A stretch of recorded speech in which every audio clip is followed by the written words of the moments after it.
Dear students of class 3, আজকে আমরা পড়ব তোমাদের গণিত বইয়ের 11 নং পৃষ্ঠায়। এখানে বলা হয়েছে ছোট থেকে বড় এবং বড় থেকে ছোট চিহ্নের সাহায্যে তুলনা করি। এটা হচ্ছে ছোট থেকে বড় তোমার চিহ্নিত করা চিহ্ন এবং এটা হচ্ছে বড় থেকে ছোট চিহ্নিত করা চিহ্ন। তাহলে আমরা দেখব এখানে ছোট থেকে বড় কিভাবে চিহ্নের সাহায্যে চিহ্নিত করা হয়েছে। প্রথমে এখানে রয়েছে 1000 এবং 999, এখানে রয়েছে এক এক দশক, শতক, হাজার এবং এটা শতক পর্যন্ত। তাহলে এখানে বোঝাই যাচ্ছে যেহেতু এটা শতক পর্যন্ত রয়েছে এবং এটা হাজার পর্যন্ত রয়েছে, তাহলে ছোট সংখ্যাটি হচ্ছে ইহা। তাহলে ছোট সংখ্যাটি চিহ্ন দিয়ে আমরা এটা শনাক্ত করব। তারপরে আমরা দেখি এখানে রয়েছে তোমার একক, দশক, শতক, হাজার, একক, দশক, শতক, হাজার। এখানে হাজারের অঙ্কটি 1 এবং শতকের অঙ্কটিতে এখানে 1 রয়েছে, এখানে 2 রয়েছে। তাহলে আমাদের ছোট সংখ্যা কোনটি? ছোট সংখ্যা হচ্ছে এটি। তাহলে এভাবে আমরা দিয়ে দিব, এখানে ছোট সংখ্যা এটি এবং বড় সংখ্যা এটি। এরপরে আমরা দেখব যে আমাদের এই সংখ্যায় কি বলা হয়েছে, একক, দশক, শতক, হাজার, একক, দশক, শতক, হাজার। এখানে দেখো হাজারের অঙ্ক দুটি সমান এবং শতকের অঙ্ক দুটি সমান, কিন্তু আমরা যখন দশকের অঙ্কে যাব এখানে রয়েছে 6 এবং এখানে রয়েছে 9। তার মানে ছোট সংখ্যা কোনটি? ছোট সংখ্যা হচ্ছে এটি, কারণ এখানে 6 রয়েছে। তাহলে আমরা এভাবে সবগুলো অঙ্ক করে নিব, ঠিক আছে? আশা করি তোমরা বুঝতে পেরেছ। এরপরে আমরা দেখব এখানে বলা হয়েছে যে এই সংখ্যাগুলোর মধ্যে প্রথমে ছোট থেকে বড় চিহ্নিত করি, এরপরে বড় থেকে ছোট চিহ্নিত করি। দেখো ছোট থেকে বড় চিহ্নিত করা হয়েছে 1999 এবং এখানে রয়েছে 2000।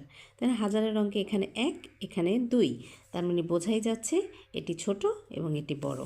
তারপরে রয়েছে এখানে আমরা দেখব একক, দশক, শতক, হাজার, একক, দশক, শতক, হাজার, অযুত।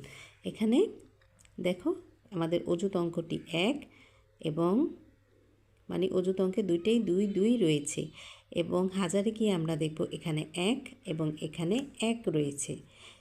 তারপরে শতকে গিয়ে দেব এখানেও 1, এখানে 1, তার মানে সমান।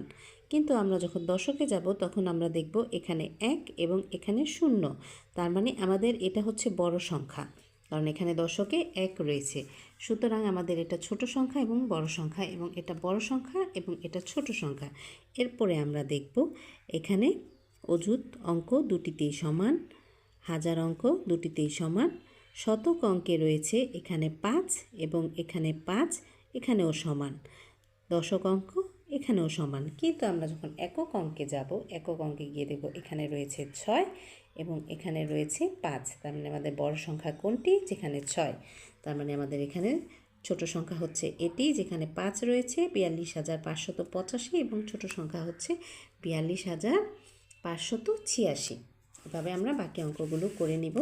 তারপরে দেখো আমরা 12 পৃষ্ঠায় আসি। 12 পৃষ্ঠায় রয়েছে তোমার এখানে ছোট থেকে বড় এবং বড় থেকে ছোট সাজাও। আমরা কিভাবে সাজাবো? আমরা জানি আমরা অঙ্কের তুলনা করব। প্রথমে আমরা এখানে 4টি হাজার পর্যন্ত রয়েছে, হাজার অঙ্কের তুলনা করব। তাহলে এখানেও রয়েছে 5000, এখানেও রয়েছে 5000। আমাদের প্রথমে বলা হয়েছে বড় থেকে ছোট, তার মানে 5000-এর মধ্যে এরপরে দেখব এটার হাজারের অঙ্ক সমান, এটাও সমান, এবং এটার রয়েছে 0 এবং এটা 8। তার মানে আমাদের সবচেয়ে বড় সংখ্যা কোনটি?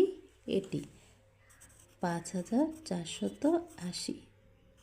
তারপরে আমরা দেখব পরবর্তী 5-এর সংখ্যা কোনটি? এটি, 5409। এরপরে আমরা দেখব 4000 দিয়ে আমাদের কয়টি সংখ্যা রয়েছে তুলনা করব। 4000-এ রয়েছে তোমার এটা, এখানেও হাজারের অঙ্ক 4, এখানে হাজারের অঙ্ক 4, এখানে শতকের অঙ্কে 3, এটা শতকের অঙ্কে 3, এটার দশকের অঙ্কে 9 এবং দশকের অঙ্কে 7। তাহলে আমাদের বড় সংখ্যা কোনটি? যেটায় দশকের অঙ্কে 9 রয়েছে, 4 3 9 9, 4 3 7 9। এটা যেমন আমরা ছোট থেকে বড় থেকে ছোট করলাম, এরপরে আমরা ছোট থেকে বড় করে নিব। পরবর্তী অঙ্কটাও আমরা ঠিক একইভাবে করে নিব। এখানে দেখো 2 অযুতের অঙ্কে এখানে রয়েছে 2 3 3 4, তার মানে যেটায় 4 রয়েছে সেটা হচ্ছে আমাদের সবচাইতে বড় সংখ্যা, 4 7 8 0 2।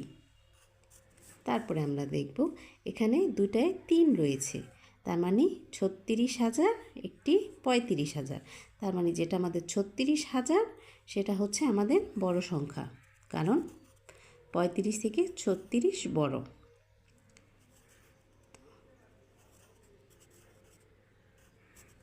এরপরে আমরা লিখব এই যে 3, কারণ এটিতে 2 রয়েছে।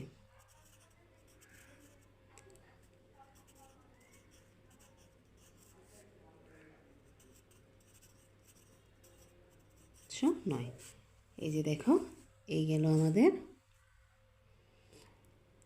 ঠিক আছে, তাহলে তোমরা অঙ্কটি আশা করি বুঝতে পেরেছো। বুঝতে না পারলে আমাকে কমেন্টে জানাবে, আমি পুনরায় তোমাদের অঙ্কটি সমাধান করে দেখাবো। ঠিক আছে।